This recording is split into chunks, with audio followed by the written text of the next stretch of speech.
آپ رضی اللہ تعالی عنہ نے اپنے ساتھیوں کو رکنے کا حکم دیا اور خود ذہن میں عقیدر کو زندہ پکڑنے کے منصوبے سوچتے ہوئے چند سواروں کے ساتھ آگے بڑھ گئے۔ ناظرین، عین اسی وقت اللہ کا کرنا ایسا ہوا کہ شہر کا دروازہ کھلا اور شکار کا شوقین عقیدر چند سواروں کے ساتھ نمودار ہوا۔ حضرت خالد بن ولید رضی اللہ تعالی عنہ سمجھ گئے کہ ابھی عقیدر مجاہدین کی آمد سے بے خبر ہے اور رسول اللہ صلی اللہ علیہ وسلم کی پیش گوئی کے مطابق شکار کے لیے نکلا ہے۔ آپ رضی اللہ تعالی عنہ نے انہیں آگے بڑھنے دیا۔ جیسے ہی وہ لوگ شکار میں مشغول ہوئے، حضرت خالد بن ولید رضی اللہ تعالی عنہ نے اس بد دماغ شکاری کو گھیر لیا۔ ابھی عقیدر صورتحال کو سمجھنے کی کوشش ہی کر رہا تھا کہ آپ نے اپنے گھوڑے کو ایڑ لگائی۔ گھوڑا طوفان کی طرح عقیدر کے گھوڑے کی طرف بڑھا اور حضرت خالد بن ولید رضی اللہ تعالی عنہ نے اپنے طاقتور ہاتھوں سے پلک جھپکتے میں عقیدر کو اس کے گھوڑے سے اچک لیا۔ شکاری خود شکار ہو گیا تھا۔ عقیدر کو باندھ کر اسی کے گھوڑے پر ڈال دیا گیا۔ پھر واپسی کا سفر شروع ہوا اور آخر کار حضرت خالد بن ولید رضی اللہ تعالی عنہ نے حسب ہدایت رسول اللہ صلی اللہ علیہ وسلم عقیدر کو خدمت اقدس میں حاضر کر دیا۔ ناظرین، عقیدر نے اپنے رویے پر معافی مانگی۔ آپ صلی اللہ علیہ وآلہ وسلم نے اسے اس شرط پر رہا کر دیا کہ وہ خود مدینہ میں حاضر ہو کر شرائط صلح پیش کرے گا۔ رسول اللہ صلی اللہ علیہ وسلم نے وہاں چند روز مزید قیام فرمایا اور دسمبر 630 عیسوی کو مدینہ منورہ واپس تشریف لائے۔ جب رسول اللہ صلی اللہ علیہ وآلہ وسلم اس دنیا سے رخصت ہو کر اپنے خالق حقیقی سے جا ملے، یہ وہ وقت تھا جب مسلمان اپنے پیارے نبی صلی اللہ علیہ وآلہ وسلم کے غم میں نڈھال تھے۔ ان کے حواس اور حوصلے بکھر گئے تھے۔ ان کی سوچنے سمجھنے کی صلاحیتیں ساتھ چھوڑ گئی تھی۔ ایک حشر کا سما اور افراتفری کا عالم تھا۔ ان نازک حالات نے مدینہ کی نوخیز اسلامی سلطنت کو سنگین نوعیت کے مسائل سے دوچار کر رکھا تھا۔ یہ مصائب اس قدر گھمبیر تھے کہ خدا نہ خواستہ سلطنت اسلامیہ کا وجود ہی خطرے میں نظر آنے لگا تھا۔ اکابرین اسلام نے رسول اللہ صلی اللہ علیہ وسلم کے وصال کے بعد حالات کی ذمہ داری حضرت ابو بکر صدیق رضی اللہ تعالی عنہ کے کاندھوں پر ڈال دی تھی۔ اگرچہ اپنے پیارے رفیق نبی کریم رؤوف الرحیم صلی اللہ علیہ وآلہ وسلم کی جدائی پر آپ رضی اللہ تعالی عنہ کا دل بھی خون کے آنسو رو رہا تھا، مگر حالات اس بات کے متقاضی تھے کہ حضرت ابو بکر صدیق رضی اللہ تعالی عنہ ہمت اور حوصلے سے کام لیتے ہوئے مدینہ کی نوزائیدہ اسلامی ریاست کو بچائیں۔ چونکہ اس وقت ایک طرف تو رسول اللہ صلی اللہ علیہ وسلم کی جدائی کے غم نے مسلمانوں کو ہوش و حواس سے بیگانہ کر رکھا تھا، تو دوسری طرف کفار اور منافقین نے اس موقع سے فائدہ اٹھا کر اسلام اور اسلامی ریاست کو مٹانے کے ناپاک ارادے باندھ رکھے تھے۔ کئی قبائل جن کا ایمان ابھی پختہ نہیں تھا یا پھر انہوں نے دل سے اسلام قبول نہیں کیا تھا، نبی کریم رؤوف الرحیم صلی اللہ علیہ وآلہ وسلم کے وصال کی خبر سن کر مرتد ہو گئے تھے۔ متعدد جھوٹے نبی بن بیٹھے۔ کوئی زکوٰۃ دینے سے انکاری تھا تو کوئی دیگر ارکان اسلام سے فرار حاصل کرنا چاہتا تھا۔ غرض ہر طرف افراتفری کا عالم تھا۔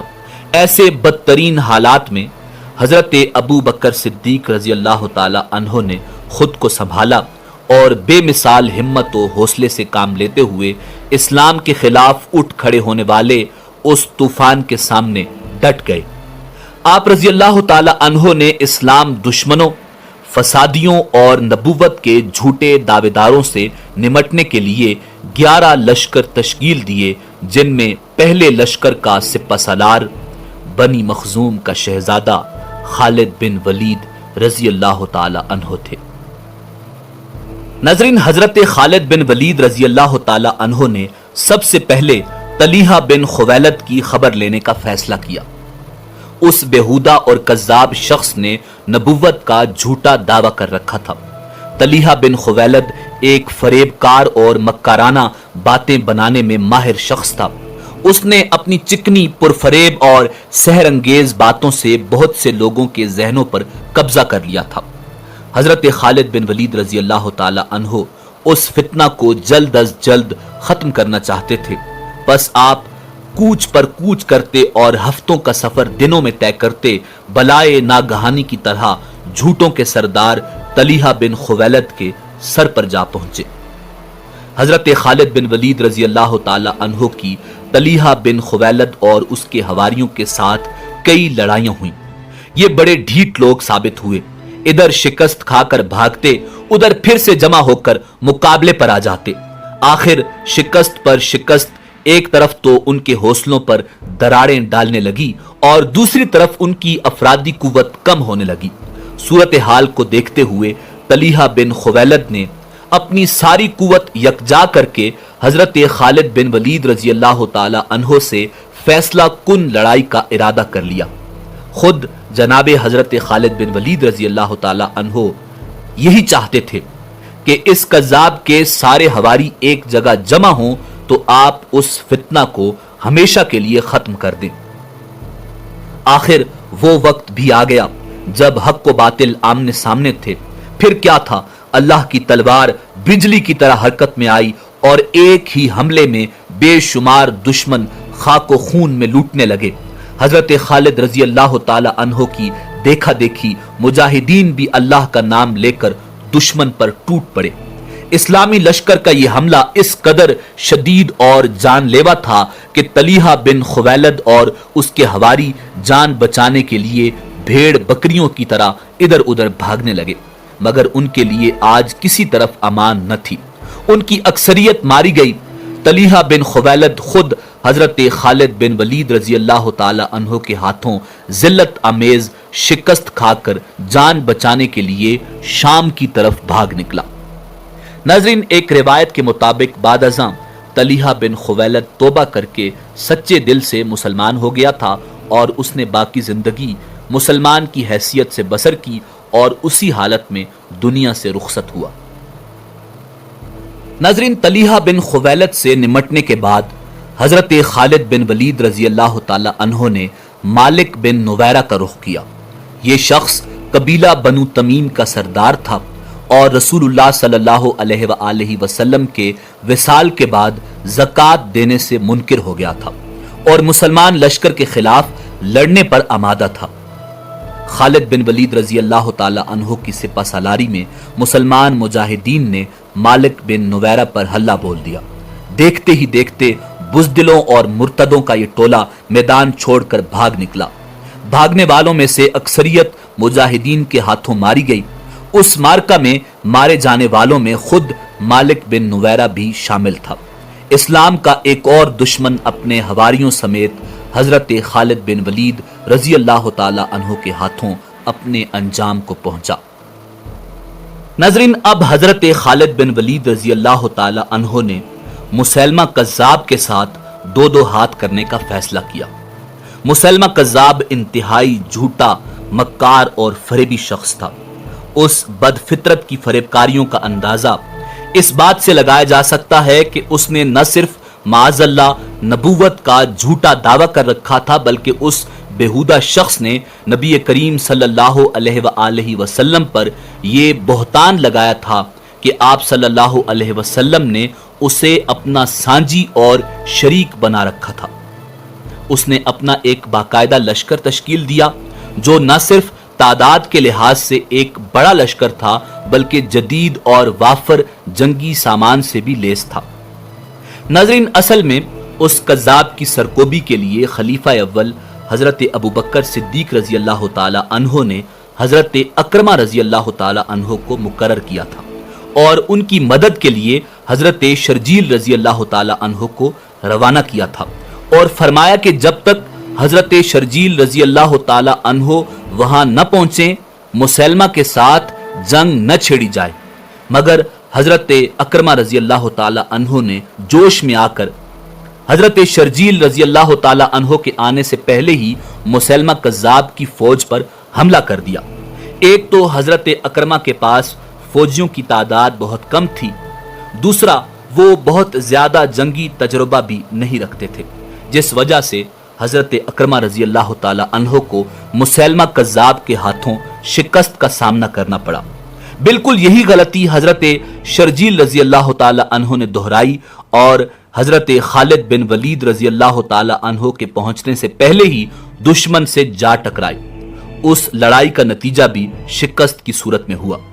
دو مسلمان سپہ سالاروں کو شکست دے کر ایک طرف تو مسیلمہ کذاب اور اس کے لشکریوں کے حوصلے بڑھ گئے تھے، تو دوسری طرف اس نے یہ دلیل دینا شروع کر دی تھی کہ اگر وہ نعوذ باللہ برحق نبی نہ ہوتا تو حضرت اکرمہ اور حضرت شرجیل جیسے جلیل القدر اصحاب اس سے ہرگز شکست نہ کھاتے۔ اس کا نتیجہ یہ نکلا کہ سادہ لوگ اس کذاب کے جھانسے میں آسانی سے آنے لگے، جن کی بدولت اس کی فوجی اور سیاسی قوت بڑھنے لگی۔ اب اس کذاب کے فتنے کا فوری خاتمہ بہت ضروری ہو گیا تھا۔ ناظرین، ان حالات کا اندازہ حضرت خالد بن ولید رضی اللہ تعالی عنہ کو بھی تھا، جنہیں اب خلیفہ اول کی طرف سے اس کذاب کے خاتمہ کی ذمہ داری سونپی گئی تھی۔ اس لیے آپ برق رفتاری سے منزلوں پر منزلیں طے کرتے مسیلمہ کذاب کے سر پر آ پہنچے۔ اقربہ کے مقام پر دونوں کی فوجیں آمنے سامنے تھیں۔ جب مسیلمہ کذاب کو حضرت خالد بن ولید رضی اللہ تعالی عنہ کے آنے کی خبر ہوئی تو وہ 40,000 فوجیوں کے ساتھ میدان جنگ میں اترا۔ حضرت خالد بن ولید رضی اللہ تعالی عنہ نے ایک اونچی جگہ پر اپنے لشکر کو روک لیا، یہاں سے آپ دشمن پر اچھی طرح نظر رکھ سکتے تھے۔ مسیلمہ کذاب نے اپنے لشکر کو 3 حصوں میں تقسیم کر دیا۔ دائیں حصہ کی سپہ سالاری نہار الرجال کے سپرد کی، بائیں حصے کا سردار حکم بن طفیل کو مقرر کیا، جبکہ قلب کی قیادت خود سنبھال لی اور جنگ کے لیے تیار ہو گیا۔ حضرت خالد بن ولید رضی اللہ تعالی عنہ نے سب سے پہلے مسیلمہ کذاب اور اس کے پیروکاروں کو دین حق کی دعوت دی۔ جواب میں مسیلمہ کذاب نے مسلمانوں کو اپنے خود ساختہ دین کی طرف بلایا، پھر دونوں لشکر آمنے سامنے سفارا ہو گئے۔ مسیلمہ کذاب ایک فریبی اور مکار شخص ہی نہیں بلکہ بطور جنگی ماہر کے اس نے بڑا نام پیدا کیا تھا۔ اس نے جنگ کی چال چلی تاکہ مجاہدین تھک جائیں تو ان پر دائیں بائیں سے طوفانی حملے کر کے تہس نہس کر دیا جائے۔ اس کے برعکس حضرت خالد بن ولید رضی اللہ تعالی عنہ نے سامنے سے سیدھا حملہ کرنے کا فیصلہ کیا۔ تاہم آپ رضی اللہ تعالی عنہ نے اپنے لشکر کو 3 حصوں میں تقسیم کیا۔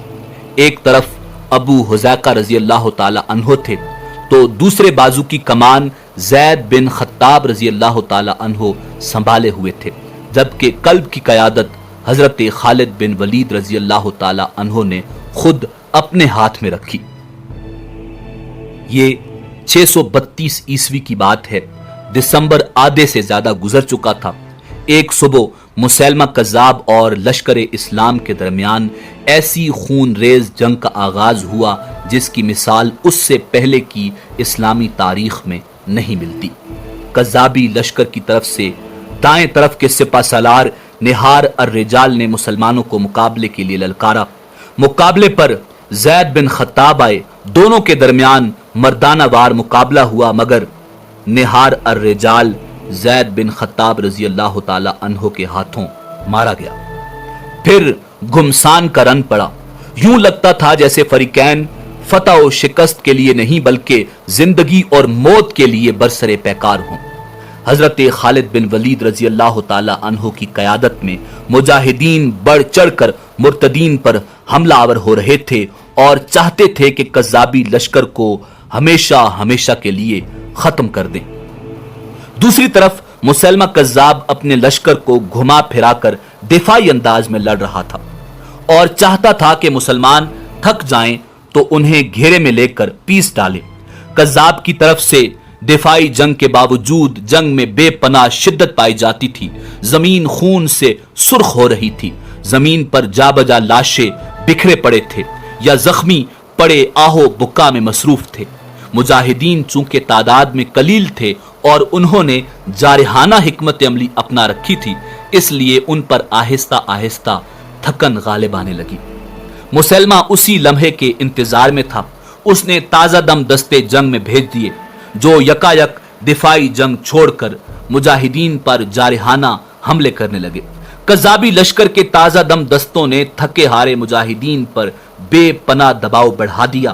لشکر اسلام حملوں کی شدت سے پسپا ہونے لگا۔ مسلمانوں کی پسپائی کی وجہ صرف یہ نہیں تھی کہ وہ تعداد میں کم تھے اور لڑتے لڑتے تھک چکے تھے۔ تاریخ گواہ ہے کہ مسلمانوں نے ایسی بے شمار جنگیں لڑی تھیں جن میں دشمن کی تعداد ان سے کئی گنا زیادہ تھی، مگر مجاہدین نے اللہ کے فضل و کرم سے انہیں شکست فاش دی۔ اس بار پسپائی کی ایک بڑی وجہ لشکر اسلام میں اختلاف کا پیدا ہونا تھا۔ اس موقع پر مہاجرین اور انصار اس بحث میں پڑ گئے کہ ان میں سے زیادہ بہادر کون ہے۔ یہ وہ نازک وقت تھا کہ اسلامی لشکر دشمن کی طاقت سے زیادہ اپنی نا اتفاقی کے باعث تباہی کے دھانے پر پہنچ چکا تھا۔ دشمن کا دباؤ مسلسل بڑھ رہا تھا اور اسلامی لشکر میں شکست کے آثار پیدا ہونا شروع ہو گئے تھے۔ ناظرین، حضرت ثابت بن قیس رضی اللہ تعالی عنہ، حضرت زید بن خطاب رضی اللہ تعالی عنہ اور حضرت حذیفہ رضی اللہ تعالی عنہ جیسے بہادر اور نامور جنگجو جرأت و بہادری کی نئی تاریخ رقم کرتے ہوئے جام شہادت نوش کر چکے تھے۔ اس لمحے وہ شخص آگے بڑھا جس کے بارے میں عرب کہا کرتے تھے کہ وہ جنگ کا پانسا پلٹنے اور ہاری ہوئی جنگ جیتنے میں بے مثال ہے۔ وہ شخص آگے بڑھا جس کے لیے رسول کائنات صلی اللہ علیہ وسلم نے ہاتھ بلند کر کے دعا مانگی کہ پروردگار، خالد تیری تلوار ہے، اسے ہمیشہ فتح نصیب فرمانا۔ حضرت خالد بن ولید رضی اللہ تعالی عنہ نے اس نازک صورتحال میں اپنے حواس کو مجتمع کیا، پھر مہاجرین و انصار کی بہادری کا جھگڑا یوں نمٹایا کہ مہاجرین کا لشکر الگ بنا دیا اور انصار کا لشکر الگ، بلکہ تیسرا لشکر بدوؤں کا تشکیل دیا اور فرمایا کہ اب ثابت کرو کہ تم میں سے اللہ کے زیادہ قریب کون ہے۔ ناظرین، اللہ کے اس سپاہی نے اسلامی لشکر کی کمزوری کو دیکھتے ہی دیکھتے دشمن کے لیے کیسی خوفناک اور تباہ کن طاقت میں بدل دیا تھا۔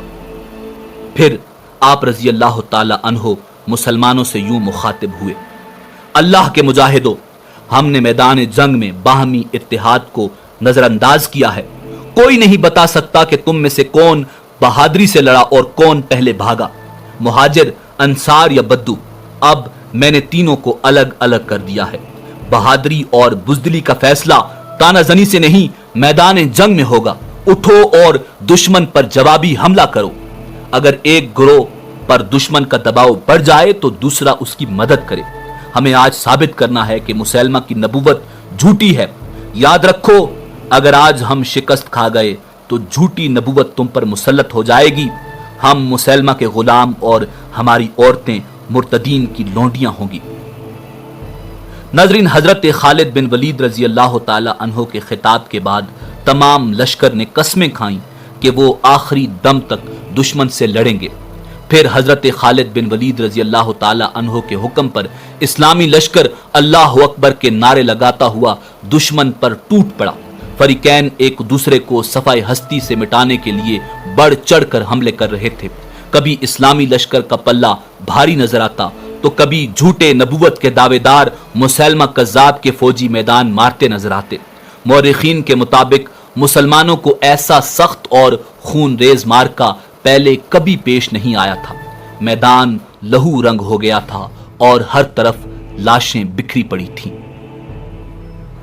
ناظرین، حضرت خالد بن ولید رضی اللہ تعالی عنہ کے ذہن نے صورتحال کا تجزیہ کیا تو ایک ہی بات سمجھ میں آئی کہ جب تک مسلمہ کذاب نہیں مارا جاتا، دشمن کو ہرانا محال ہے۔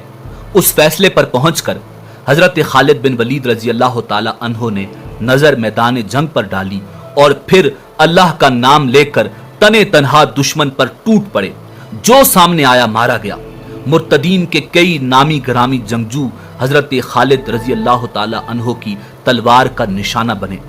آپ دشمن کو مارتے کاٹتے مرتدین کے قلب تک جا پہنچے اور مسیلمہ کذاب کو مقابلے کی دعوت دی۔ کذاب جو حضرت خالد بن ولید رضی اللہ تعالی عنہ کے غیظ و غضب اور جنگی مہارت کے ہاتھوں اپنے سورماؤں کو گاجر مولی کی طرح کٹتے دیکھ چکا تھا، گھبرا کر اپنے محافظوں کے حلقے میں لشکر کے مزید اندر چلا گیا۔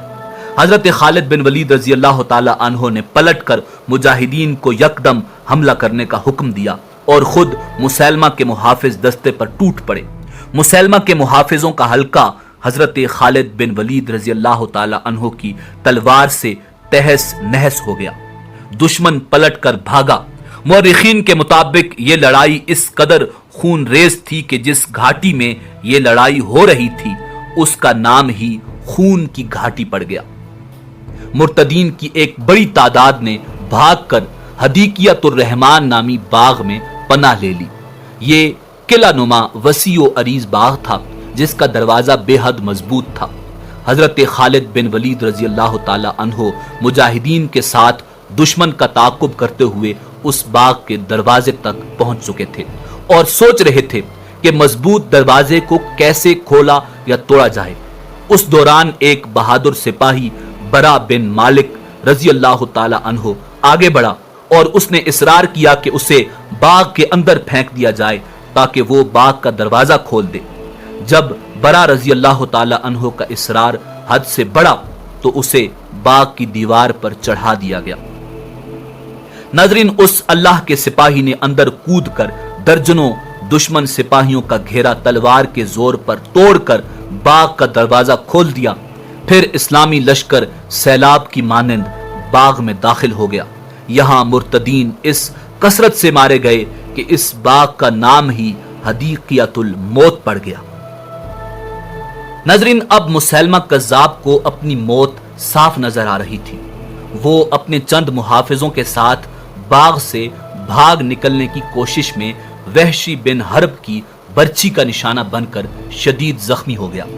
کذاب اپنے پیٹ سے برچھی نکالنے کی کوشش کر رہا تھا کہ ابو دجانہ رضی اللہ تعالی عنہ نے آگے بڑھ کر تلوار کے ایک ہی وار سے مسیلمہ کذاب کا سر تن سے جدا کر دیا، جسے دیکھ کر بچا ہوا لشکر سر پر پاؤں رکھ کر بھاگ کھڑا ہوا اور یوں تاریخ اسلام کی خون ریز ترین جنگ ختم ہو گئی جو حضرت خالد بن ولید رضی اللہ تعالی عنہ کے فوجی کارناموں میں ایک یادگار کارنامے کا اضافہ کر گئی۔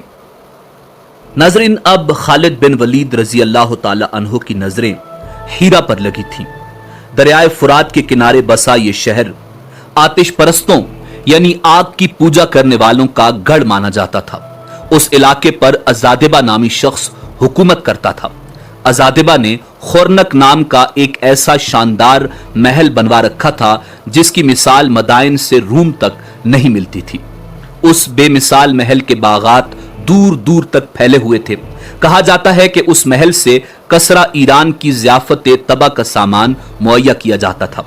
جب مجاہدین اسلام نے کشتیوں میں سوار ہو کر اس شہر کا رخ کیا تو ازادبہ نے دریائے فرات کے پانی کا رخ نہروں کی طرف موڑنے کا حکم دے دیا۔ اس کام کی نگرانی کے لیے اس نے اپنے چہیتے بیٹے اور ولی عہد کو بھیجا۔ اس کا مقصد یہ تھا کہ اسلامی لشکر کی کشتیاں دلدل میں پھنس کر تباہ ہو جائیں۔ حضرت خالد بن ولید رضی اللہ تعالی عنہ جو ایک انتہائی ماہر جنگجو تھے، دشمن پر ہمیشہ نظر رکھتے تھے۔ ازادبہ کی چال جو ہی خالد بن ولید رضی اللہ تعالی عنہ کے علم میں آئی تو انہوں نے چند بجلی صفت سواروں کو خشکی کے راستے اس جگہ پہنچ کر دشمن کو تباہ کرنے کا مشن سونپ دیا۔ کہا جاتا ہے کہ یہ سوار ریت کے بگولے اڑاتے اس قدر حیران کن رفتار سے بند باندھتے دشمن کے سر پر جا پہنچے کہ اسے خبر ہی نہ ہوئی۔ اللہ کے ان سپاہیوں نے آن کی آن میں اس دشمن دستے کو خاک میں ملا دیا جس کی قیادت ہیرا کا ولی عہد کر رہا تھا۔ ناظرین، ازادبہ ابھی اپنے لاڈلے بیٹے کی موت پر سکتہ کی کیفیت میں تھا کہ اسے ایرانی شہنشاہ ارد شیر کے مرنے کی اطلاع بھی مل گئی۔ یکے بعد دیگرے ان وحشتناک خبروں نے عزادبہ کے حواس چھین لیے اور وہ اپنا سب کچھ چھوڑ چھاڑ کر نامعلوم منزلوں کا رائی ہو گیا۔ کہا جاتا ہے کہ اسے آخری بار مدائن جانے والے راستے پر دیکھا گیا تھا۔ خالد بن ولید رضی اللہ تعالی عنہ جب خورنک کے شہرۂ آفاق محل میں پہنچے تو اسے اپنے مکینوں کی بے وفائی پر افسردہ اور اجڑا ہوا پایا۔ خالد بن ولید رضی اللہ تعالی عنہ جب احتیاطاً ایک طویل چکر کاٹ کر ہیرا پہنچے تو اس کے دروازے کھلے دیکھ کر حیران رہ گئے۔ وہ شہر میں داخل ہوئے تو پتہ چلا کہ شاہی افواج مسلمانوں سے خوف زدہ ہو کر مدائن کی طرف فرار ہو گئی ہیں۔ ہیرا فتح ہو چکا تھا، مگر اس کے ارد گرد 4 مضبوط اور مشہور قلعے تھے جنہیں فتح کیے بغیر ہیرا پر قبضہ کوئی معنی نہیں رکھتا تھا۔ یوں تو ان 4 قلعوں کے محافظ بہادر اور جابر جنگجو تھے، مگر ان میں سے قصر ابن بغیلہ نامی قلعے کا قلعہ دار عبد المسیح بن عمروان 4 قلعوں کی اصل طاقت مانا جاتا تھا۔ اس کو عراق کا شہزادہ بھی کہا جاتا تھا۔ باقی 3 قلعہ دار اس کے زیر اثر تھے۔ عبد المسیح ایک حاضر دماغ، حاضر جواب، غیر معمولی دانشمند اور جرأت و حوصلہ میں بے مثال شخص تھا۔ اس وقت اس کی عمر تقریباً 100 سال تھی۔ بڑھاپے کے باعث اس کی کمر جھک چکی تھی، مگر اس کی ہمت اور حوصلہ بدستور جمع تھا۔ ناظرین، خالد بن ولید رضی اللہ تعالی عنہ نے قلعہ داروں کو قبول اسلام یا جزیہ کی ادائیگی کا پیغام بھیجا۔ جواب میں 4 نے متفقہ طور پر خالد بن ولید رضی اللہ تعالی عنہ کی بات ماننے سے انکار کر دیا اور جنگ کرنے کا فیصلہ کر لیا۔ خالد بن ولید رضی اللہ تعالی عنہ نے 4 قلعوں پر بیک وقت حملہ کر دیا۔ مجاہدین کو 4 جگہ شدید مزاحمت کا سامنا کرنا پڑ رہا تھا۔ فریقین کے درمیان مقابلہ سخت تھا۔ خالد بن ولید رضی اللہ تعالی عنہ 4 قلعوں کو ایک ہی روز میں فتح کرنے کے خواہش مند تھے، مگر قلعوں کی بلند فصیلوں سے مجاہدین پر تیروں اور منجنیقوں کے ذریعے مٹی اور پتھر کے گولے کی بارش ہو رہی تھی۔ دوسری طرف مجاہدین کے بلندی کی طرف چلائے جانے والے تیر اس طرف کارگر نہیں ہو رہے تھے۔ اس صورتحال سے دشمن کے حوصلے بلند تھے۔ ادھر یہ حالات خالد بن ولید رضی اللہ تعالی عنہ سے بھی پوشیدہ نہ تھے۔ انہوں نے بغور صورتحال کا جائزہ لیا، پھر انہوں نے اپنے لشکر سے ماہر اور طاقتور تیر اندازوں کو الگ کر لیا، پھر انہیں حکم دیا کہ وہ اپنی حفاظت کا خیال رکھتے ہوئے ممکنہ حد تک فصیل کے قریب ہو جائیں، اور پھر اچانک تاک تاک کر فصیل پر متعین دشمن کو نشانہ بنائیں۔ خالد بن ولید رضی اللہ تعالی عنہ کی ماہرانہ جنگی حکمت عملی کے نتیجے میں دیکھتے ہی دیکھتے فصیل پر پہرا دیتے درجنوں سپاہی موت کے گھاٹ اتر گئے۔ تیر انداز مجاہدین کا یہ حملہ اس قدر اچانک، شدید اور مؤثر تھا کہ دشمن گھٹنے ٹیکنے پر مجبور ہو گیا۔ آخر 4 قلعوں کے دروازے کھل گئے اور مئی 633 کی ایک صبح خالد بن ولید رضی اللہ تعالی عنہ اور ہیرا کے سرداروں اور ان قلعہ داروں کے درمیان ایک معاہدہ پر دستخط ہوئے۔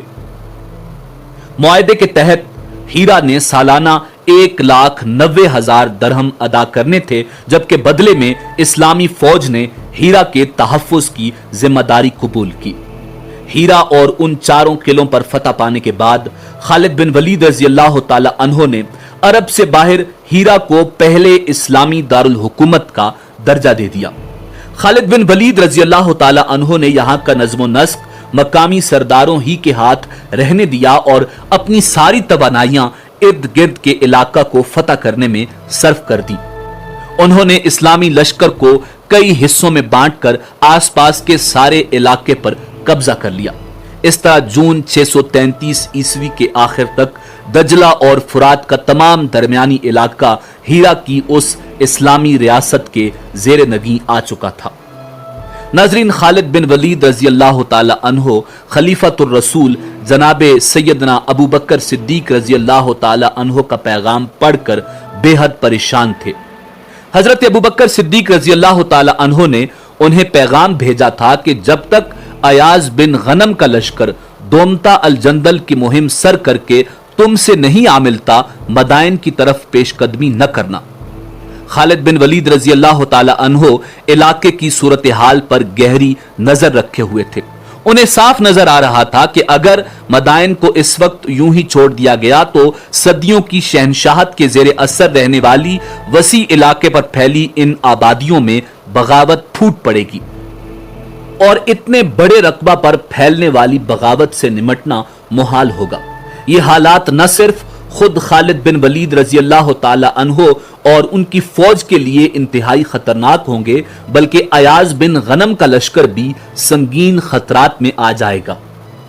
ناظرین، خالد بن ولید رضی اللہ تعالی عنہ کی پریشانی کی وجہ یہ تھی کہ ایک طرف تو خلیفۃ الرسول رضی اللہ تعالی عنہ کا حکم تھا جسے وہ نظر انداز نہیں کرنا چاہتے تھے، جبکہ دوسری طرف حالات مدائن کے خلاف فوری کارروائی کے حق میں تھے۔ تیسری طرف اس بات کا ذرا بھی امکان نظر نہیں آ رہا تھا کہ ایاز بن غنم جلد ہی دومتا الجندل کے خلاف کامیابی حاصل کر لیں گے۔ حضرت خالد بن ولید رضی اللہ تعالی عنہ کچھ دیر گہری غور و فکر میں ڈوبے رہے، پھر ایک فیصلے پر پہنچ گئے۔ انہوں نے مجاہدین کو اپنے فیصلے سے آگاہ کرتے ہوئے کہا، خلافت مدینہ کا احترام اپنی جگہ مسلم ہے، مگر حالات ایسے ہیں کہ ہم ایاز بن غنم کی فوج کا انتظار نہیں کر سکتے۔ اللہ کی قسم، کسرا کی فوج ہم سے خائف ہے، دوسری طرف اہل مدائن تخت نشینے کے جھگڑوں میں پڑے ہیں۔ یہ صورتحال تقاضا کرتی ہے کہ دشمن کو طاقتور ہونے سے پہلے کچل دیا جائے۔ اسی وقت ایرانی فوج کی زیادہ تر نفری ریاست کے دو بڑے شہروں عین التمر اور الانبار میں تھی۔ عین التمر ہیرا کے قریب واقع تھا، جبکہ الانبار کا فاصلہ اس سے 2 گنا تھا۔ فرات کے کنارے واقع الانبار اہم ترین تجارتی شہر تھا، اس میں غلے کے بڑے بڑے ذخائر تھے۔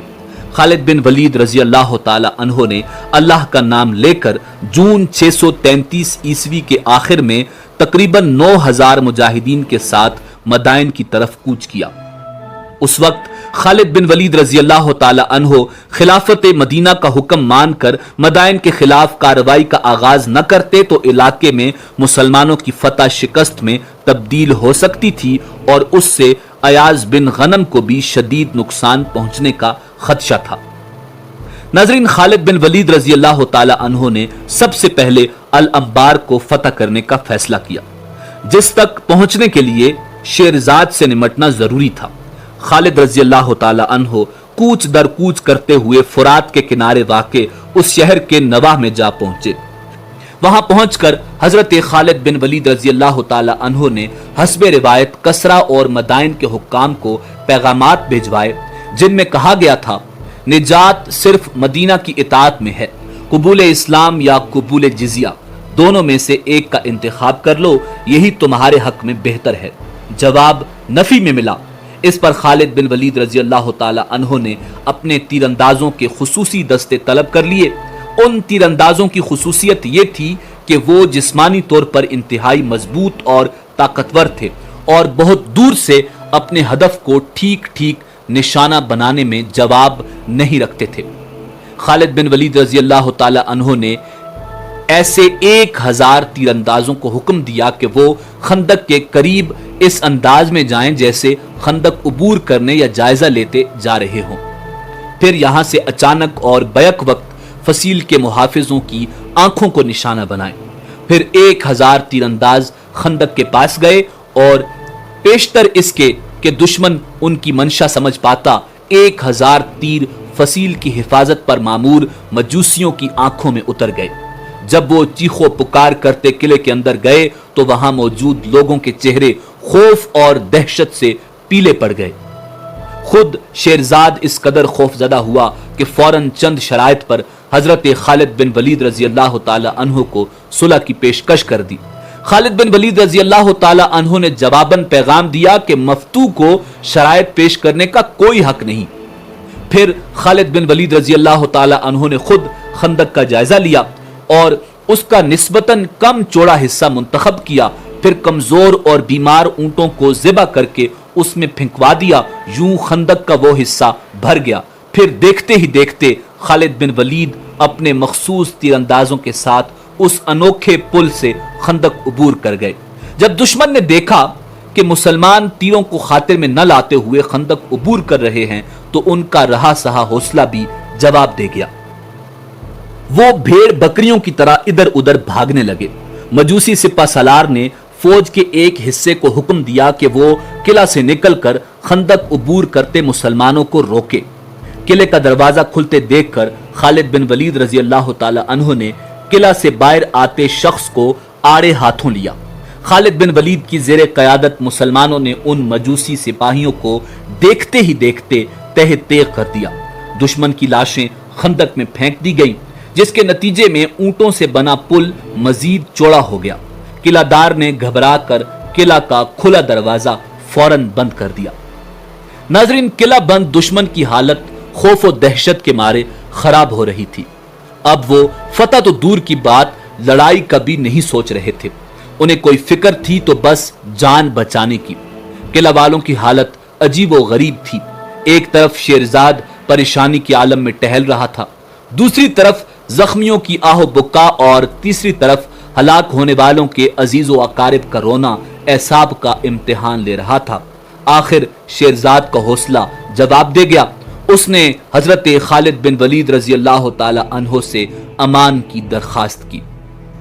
جناب حضرت خالد بن ولید رضی اللہ تعالی عنہ نے فرمایا، میں شیرزاد کو اس کے خاندان اور سپاہیوں کے ساتھ اس طرح شہر سے جانے کی اجازت دیتا ہوں کہ ان کے پاس گھوڑوں کے سوا کچھ نہ ہو اور وہ ہماری فوج کے سامنے سے گزریں۔ ناظرین، جولائی 633 عیسوی کی گرم صبح شیرزاد گردن جھکائے اپنے اہل خانہ اور بچی کھچی فوج کے ساتھ شہر چھوڑ گیا۔ خالد بن ولید رضی اللہ تعالی عنہ مجاہدین کے ساتھ اللہ اکبر کے نعرے لگاتے فاتحانہ انداز میں شہر میں داخل ہو گئے۔ شہریوں نے مسلمانوں کی اطاعت قبول کر لی۔ خالد بن ولید رضی اللہ تعالی عنہ نے اپنے نائب زبرقان بن بدر کو یہاں کا امیر مقرر کیا اور خود عین التمر کی طرف کوچ کر گئے۔ ناظرین، ایاز بن غنم رضی اللہ تعالی عنہ دومت الجندل کی مہم میں بری طرح پھنسے ہوئے تھے۔ اس شہر کو زیر کرنے کے لیے ان کی ہر کوشش ناکام رہی تھی۔ آخر تنگ آ کر ایاز بن غنم رضی اللہ تعالی عنہ نے حضرت خالد بن ولید رضی اللہ تعالی عنہ کو مدد کے لیے پکارا۔ جب خالد بن ولید رضی اللہ تعالی عنہ کو ایاز بن غنم رضی اللہ تعالی عنہ کا پیغام ملا تو وہ مدائن پر حملے کا سوچ رہے تھے، مگر ایاز رضی اللہ تعالی عنہ کی مدد ناگزیر تھی۔ کچھ دیر سوچ بچار کے بعد حضرت خالد رضی اللہ تعالی عنہ نے جواب بھیجا، ایاز ذرا صبر کرو، تلواریں لہراتے دستے برق رفتاری سے تمہاری مدد کے لیے پہنچ رہے ہیں۔ پھر خالد رضی اللہ تعالی عنہ نے ادیم کو عین التمر کا امیر بنایا اور خود محض 6000 منتخب سواروں کے ساتھ دومت الجندل کی طرف کوچ کر گئے۔ اللہ کے سپاہیوں کا یہ مختصر سا لشکر ہوا سے باتیں کرتا ہوا صرف 10 روز میں عقیدر بن مالک کے سر پر پہنچ گیا۔ ناظرین، یہ وہی عقیدر بن مالک تھا جس نے رسول خدا امام الانبیاء جناب محمد الرسول اللہ صلی اللہ علیہ وسلم کے دور میں بھی اکڑ دکھائی تھی، اور آپ صلی اللہ علیہ وسلم کے حکم پر خالد رضی اللہ تعالی عنہ زندہ پکڑ کر بارگاہ رسول پاک صلی اللہ علیہ وسلم میں پیش کر چکے تھے۔ اسی وقت اس نے اپنے رویے پر معذرت کر کے اطاعت قبول کر لی تھی، مگر نبی کریم رؤوف الرحیم صلی اللہ علیہ وسلم کے اس دنیا سے پردہ فرمانے کے بعد یہ گستاخ پھر سے مسلمانوں کے خلاف ہو گیا تھا۔ دومت الجندل میں اس وقت عقیدر بن مالک کے لشکر کے علاوہ بڑے بڑے عیسائی قبائل اور بت پرستوں کے جنگجو بھی باری تعداد میں موجود تھے۔ عقیدر بن مالک کو جب حضرت خالد بن ولید رضی اللہ تعالی عنہ کی آمد کا پتہ چلا تو وہ خوفزدہ ہو گیا۔ اس نے جودی بن ربیعہ اور دیگر سالاروں کو مشورہ دیا کہ خالد رضی اللہ تعالی عنہ جنگی مہارت میں جواب نہیں رکھتے اور فتح ہمیشہ ان کے قدم چومتی ہے، اس لیے مناسب یہ ہے کہ مسلمانوں سے صلح کر لی جائے۔ مگر جودی اور اس کے دیگر سالاروں کا چونکہ کبھی خالد رضی اللہ تعالی عنہ سے پالا نہیں پڑا تھا، اس لیے وہ جنگ کرنے کے لیے اڑے رہے۔ ان کا کہنا تھا کہ خالد رضی اللہ تعالی عنہ کا مختصر لشکر طویل سفر کے بعد یہاں پہنچا ہے، لہٰذا بہت تھکا ہوا ہوگا، اس لیے اسے شکست دینا مشکل نہیں۔ ناظرین، یوں دومت الجندل کے باہر میدان سج گیا۔ جودی اور ودیعہ خالد بن ولید رضی اللہ تعالی عنہ کے مقابلے پر آئے، جبکہ ابن حضرجان اور ابن الاہم ایاز بن غنم رضی اللہ تعالی عنہ کے خلاف میدان میں اترے۔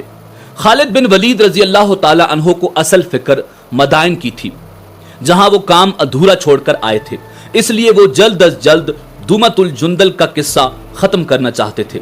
خالد رضی اللہ تعالی عنہ نے کچھ سواروں کو عرب جانے والے راستے پر متعین کیا اور اپنے بچ جانے والے مختصر سے لشکر کے دونوں بازوؤں کو پھیلا کر دشمن پر حملہ کرنے اور ٹوٹ پڑنے کا حکم دے دیا۔ ساتھ ہی حکم دیا کہ جودی اور ودیہ کو زندہ گرفتار کیا جائے۔ خالد رضی اللہ تعالی عنہ اور آپ کے مجاہدین کے پاس وقت کم تھا، اس لیے انہوں نے دشمن پر اتنی شدت اور جارحیت کے ساتھ حملہ کیا۔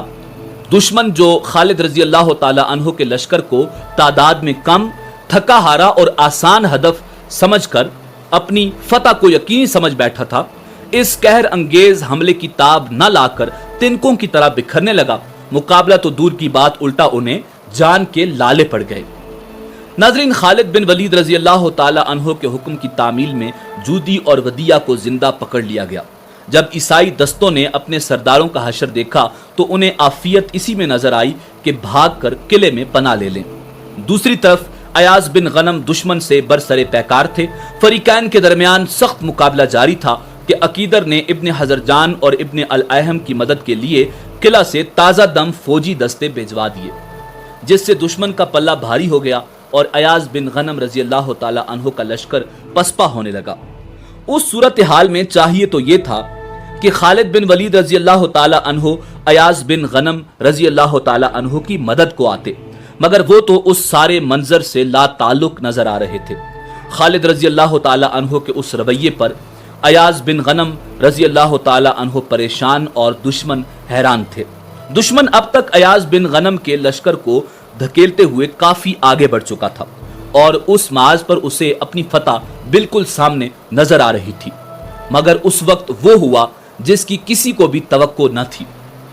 اب دشمن اور دوست دونوں کو خالد رضی اللہ تعالی عنہ کے لا تعلق کھڑے ہونے کی وجہ سمجھ آ چکی تھی، مگر اس وقت دشمن کو دیر ہو چکی تھی۔ خالد رضی اللہ تعالی عنہ اپنے سواروں کے ساتھ برق رفتاری سے حرکت میں آ کر دشمن کے عقب پر خوفناک حملہ کر چکے تھے۔ اب میدان جنگ کا نقشہ یوں تھا کہ عیسائی لشکر کے سامنے ایاز رضی اللہ تعالی عنہ کے سپاہی تھے اور پیچھے اور بازوؤں سے خالد بن ولید رضی اللہ تعالی عنہ کے لشکر نے اسے گھیر رکھا تھا۔ ناظرین، جب حضرت ایاز بن غنم رضی اللہ تعالی عنہ اور ان کے سپاہیوں کو حضرت خالد بن ولید رضی اللہ تعالی عنہ کی چال سمجھ آئی تو وہ اش اش کر اٹھے۔ ان کے ٹوٹے ہوئے حوصلے بلند ہوئے اور انہوں نے پلٹ کر دشمن پر ایسا زوردار حملہ کیا کہ دشمن گھبرا کر پیچھے بھاگا، مگر پیچھے کہاں بھاگتا، عقب میں تو خالد رضی اللہ تعالی عنہ اور ان کے مجاہدین کا قیامت خیز حملہ جاری تھا۔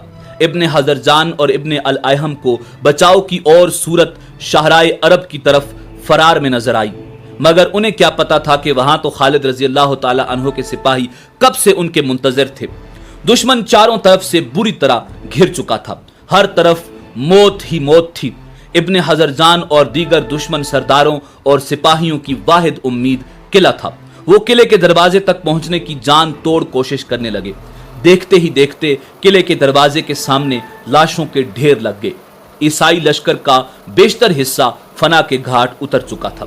قریب تھا کہ دشمن کے بچے کھچے فوجی بھی مجاہدین کے ہاتھوں مارے جاتے۔ خالد رضی اللہ تعالی عنہ نے ایک اور جنگی چال چلی۔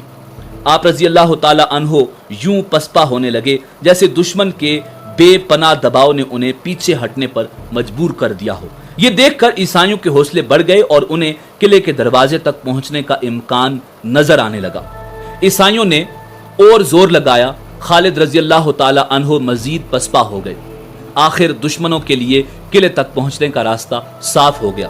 عقیدر جو قلعے کے ایک برج سے صورتحال پر نظر رکھے ہوئے تھا، اس نے فوراً قلعہ کا دروازہ کھولنے کا حکم دے دیا تاکہ اس کا بچا کھچا لشکر قلعے میں آ سکے۔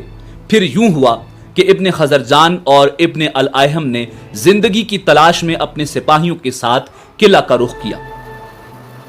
ناظرین، اب خالد بن ولید رضی اللہ تعالی عنہ مجاہدین کے ساتھ دشمن پر ٹوٹ پڑے۔ دشمن آگے بھاگ رہا تھا اور خالد رضی اللہ تعالی عنہ اس کے پیچھے تھے۔